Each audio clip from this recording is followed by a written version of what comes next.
किया। वैसे तो ये रूप धारण इंद्रद्युम्न राजा के लिए नहीं किया ठाकुर जी ने, इस रूप का प्रादुर्भाव भी द्वारिका में, आपके गुजरात में हुआ, जब रोहिणी मैया भगवान की पटरानियों की जिद करने पर ब्रज लीला सुना रही थी। भगवान की सब पत्नियां रोहिणी मैया से कहती हैं कि हमें ब्रज की लीला सुनाओ। ब्रज में ठाकुर जी ने क्या क्या लीला की। अच्छा, ये रोहिणी मैया सबसे ज्यादा सौभाग्यशाली हैं कृष्ण लीला में। इन्होंने ब्रज लीला का भी दर्शन किया है, मथुरा लीला का भी दर्शन किया और द्वारिका लीला का भी दर्शन किया है। यशोदा जी से भी ज्यादा भाग्यशाली हैं रोहिणी जी, क्योंकि यशोदा जी तो ब्रज से बाहर गई नहीं। रोहिणी जी तो वसुदेव जी की पत्नी है, एक प्रकार से भगवान की छोटी मां, बड़ी मां है रोहिणी मैया। तो वे मथुरा लीला में भी हैं और द्वारिका लीला में भी हैं। तो आज भगवान की सब पत्नियों ने रोहिणी मैया से कहा कि आपने पूरी ब्रज लीला का दर्शन किया है, कृपा करके हमें वो ब्रज लीला सुनाओ। तो रोहिणी मैया कहती हैं कि देख लेना कहीं कृष्ण बलराम नहीं आ जाएं। बोले कि आप चिंता मत करो, सुभद्रा जी हैं, ये बाहर बैठी बैठी देखती रहेंगी। सुभद्रा जी को बाहर बैठा दिया और यहां ब्रज लीला हुई प्रारंभ। लेकिन जैसे ही ब्रज लीला सुनते सुनते सुनाते सुनाते रोहिणी मैया भावावेश वेश में गईं और सुनते सुनते सब पटरानियां भावावेश में गईं। बाहर बैठे बैठे श्री सुभद्रा जी ने जब कान लगा करके सुना तो वो भी भाव में चली गईं। सब रुदन करने लगे, नेत्र बंद हो गए सबके। सुभद्रा जी भूल गई कि मैं सुरक्षा के लिए बैठी हूं कि कहीं कृष्ण बलराम ना आ जाएं। और इतने में कृष्ण बलराम आ गए। उन्होंने जब देखा कि सुभद्रा रो रही है, जाकर के पूछा सुभद्रा, लेकिन सुभद्रा जी तो ऐसे भाव में थी कि उनका रोना बंद ही नहीं हुआ। महाप्रभु द्वारिकाधीश जी ने विचार किया कि ये क्या सुनकर के रो रही है। तभी आपने कान लगा करके भीतर सुना तो यहां ब्रज की लीला चल रही है। ठाकुर जी ब्रज से मथुरा जा रहे हैं और सब ब्रजवासी रो रहे हैं। इस प्रसंग का वर्णन श्री रोहिणी मैया कर रही हैं। और जैसे ही ठाकुर जी ने सुना कि यशोदा मैया लाला के रथ के पीछे पीछे दौड़ रही हैं, ये सुनते ही ठाकुर जी तो घबरा गए, वहीं बैठ गए। भूल गए मैं द्वारिका में हूं, द्वारिकाधीश हूं, 16,108 रानियां आदि सब भूल गए। नेत्र बंद हो गए ठाकुर जी के और व्रज में पहुंच गए। लीलाएं याद आने लगी। ब्रजवासियों की विरह वेदना द्वार पर बैठे बैठे सुन रहे द्वारिकाधीश बलराम जी और सुभद्रा जी इतने भावावेश में चले गए कि ठाकुर जी मानो दोनों भुजा उठा करके किसी से याचना कर रहे हो कि अरे भैया मेरे ब्रज को कोई लेकर के आ जाओ, मेरे अंक में भर दो, मेरे अंक से लगाए दो।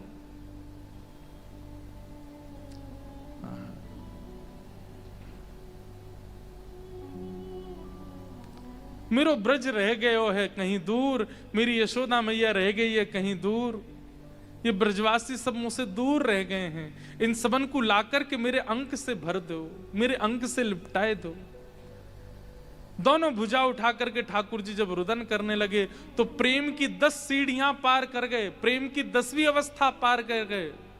बंधुओं, हम आप सब लोग 1-2 स्थिति ही पार कर पाते हैं।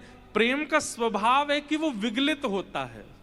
विगलित मतलब पिघलता है। इसलिए प्रेमी व्यक्ति के नेत्रों से अश्रु गिरते हैं। लेकिन प्रेम की जब 10 अवस्थाएं पार हो जाती हैं तो उसके अश्रु नहीं गिरते, उसका रोम रोम ही अश्रु बनकर के गिरने लगता है।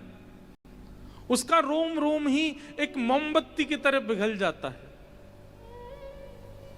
और महाप्रभु जगन्नाथ जी इतनी वेदना में आ गए, इतने इतने विरह में आ गए द्वारिकाधीश कि उनके हाथ पिघलने लगे, मुख पिघलने लगा, कर्ण पिघलने लगे, चरण पिघल गए, सर्वांगीण अंग पिघलने लगा। जब इस पिघलती दशा को आकाश में बैठे देवताओं ने देखा, नारद जी से कहा, नारद जी जाइए, ठाकुर जी को रोको, नहीं तो संपूर्ण श्री विग्रह समुद्र बन जाएगा। तब नारद जी दौड़ करके आए और आकर के ठाकुर जी को खूब चेताने का प्रयास किया, लेकिन ठाकुर जी चेतना में नहीं आए, क्योंकि प्रेम की 10वीं अवस्था जब पार हो जाती है तो जिसके ऊपर वो अवस्था आई है वो शरीर से कहीं होता है, पर उसकी मन इंद्रियां कहीं और चली जाती हैं। नारद जी के बार बार चेताने पर भी ठाकुर जी जब चैतन्य नहीं हुए, तब नारद जी दौड़ करके भीतर गए और भीतर जाकर के रोहिणी मैया के चरणों में गिर गए, बोले मैया मैं आपसे प्रार्थना करता हूं कथा को यहीं विश्राम कर दो। तब रोहिणी मैया शांत हुई, बोले क्या हुआ नारद? बोले चलिए बाहर चल के देखिए क्या हो गया। और तभी देखते हैं द्वारिकाधीश श्री कृष्ण की दोनों भुजाएं पिघल गईं, मुख पिघल गया, गर्भ पिघल गया, चरण तो पिघल ही गए। बीच में बैठी सुभद्रा, उनके भी सर्वांगीण अंग पिघल गए और यहां बलभद्र जी के भी अंग पिघल गए। ये दृश्य देखकर के सब द्वारिका के लोग रुदन करने लगे, हमसे अपराध हो गया। चरणों में प्रणाम करके सब क्षमा याचना करने लगे। थोड़ी देर बाद जब द्वारिकाधीश को चेतना हुई, नारद जी बोले भगवान ये कैसा स्वरूप प्रकट हो गया आपका? द्वारिकाधीश बोले कोई बात नहीं, अभी मैं पूर्ण रूप में आ जाऊंगा, पुनः व्यवस्थित हो जाऊंगा। लेकिन नारद,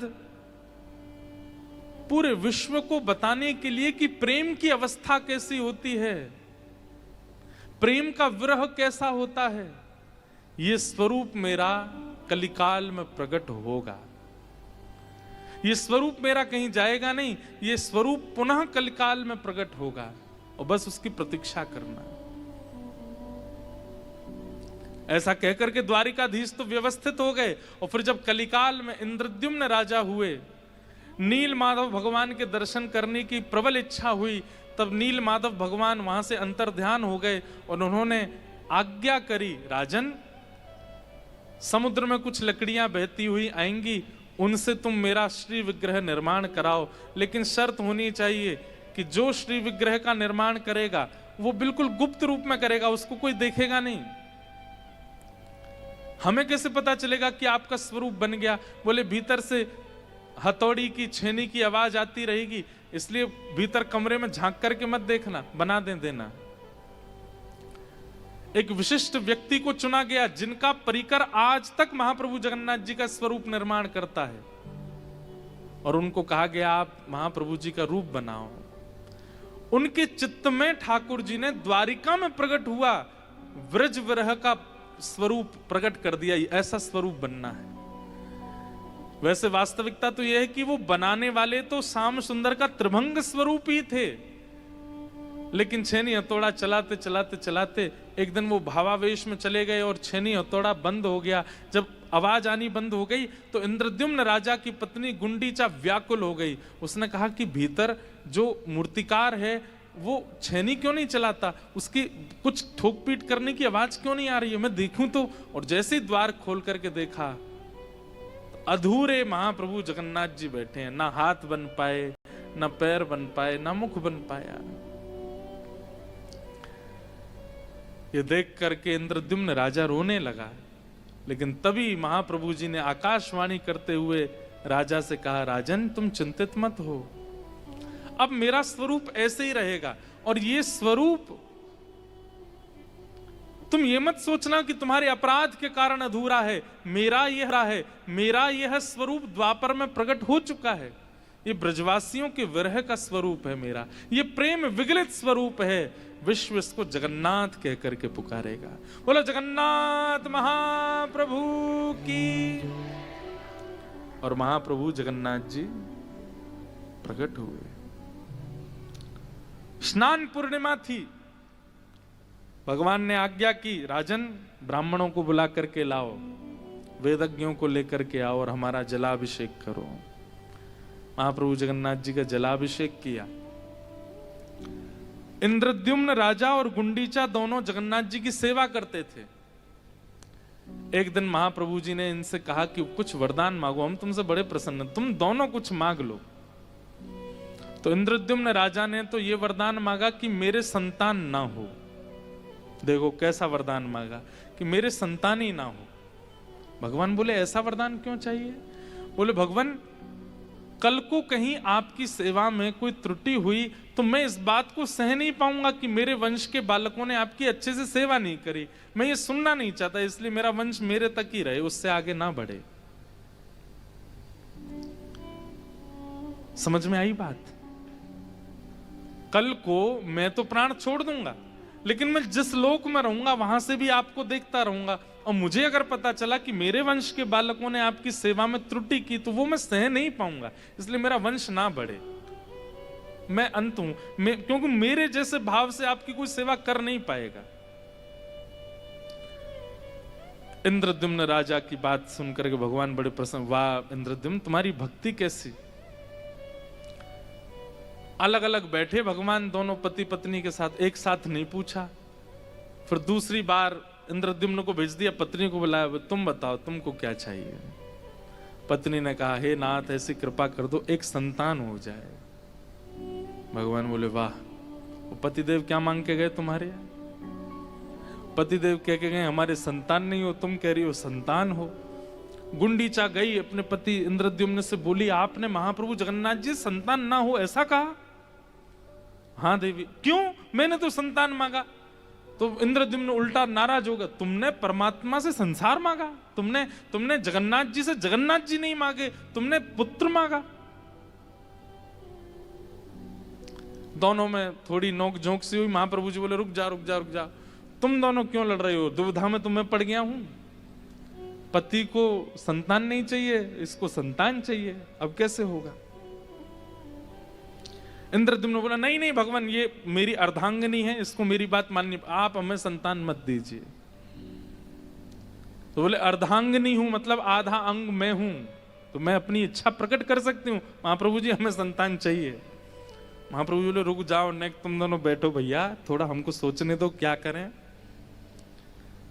तब महाप्रभु जी मंद मंद मुस्काए और बोले गुंडीचा मैया एक लीला हो सकती है। क्या? कि बालक का जन्म भी ना हो और आपके यहाँ एक पुत्र भी हो जाए। बोले वो कैसे होगा?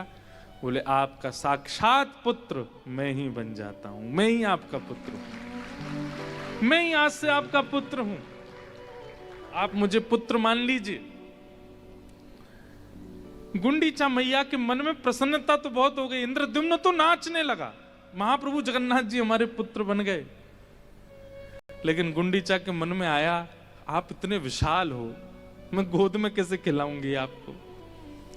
माँ का तो सुख होता है वो गोद में बैठाए, अपने हाथ से खवाए, अपनी गोद में दूध पिलाए, बालक को गोद में लेकर के डोले।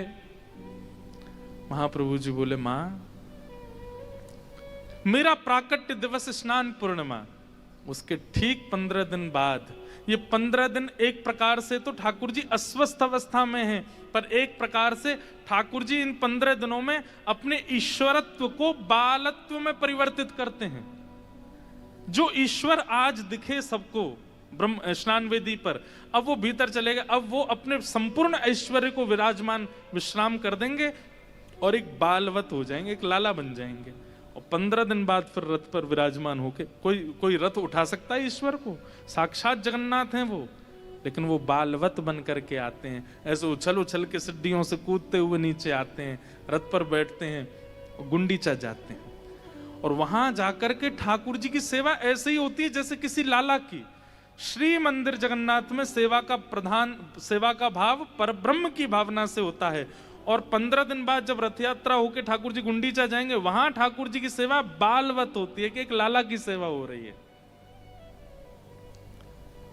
और महाप्रभु जी ने कहा मैया साल भर तो मैं आपका लाला विश्व कल्याण के लिए श्री मंदिर में रहूंगा, पर ये स्नान पूर्णिमा के 15 दिन बाद मैं रथ पर आरूढ़ होकर के जगन्नाथपुरी आऊंगा, गुंडीचा आऊंगा, और वहां आकर के एक बाल भाव से आप मेरी सेवा करना।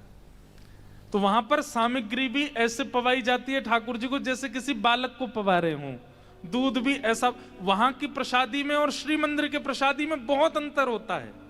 श्री मंदिर की प्रसादी ऐसे बनाई जाती जैसे कोई बड़ा पा रहा हो, योग्य पा रहा हो, और गुंडीचा की प्रसादी ऐसी होती जैसे कोई छोटा बालक पा रहा हो। उसमें सामग्री भी, नमक मिर्च भी इतना कम डाला जाता है कि नन्हे बालक के हिसाब से सेवा होती है। जगन्नाथ जी की। तो आज वो विशिष्ट दिन है जिस दिन पूरे विश्व का कल्याण करने वाले महाप्रभु जगन्नाथ जी प्रकट हुए। बोलो जगन्नाथ महाप्रभु की जय।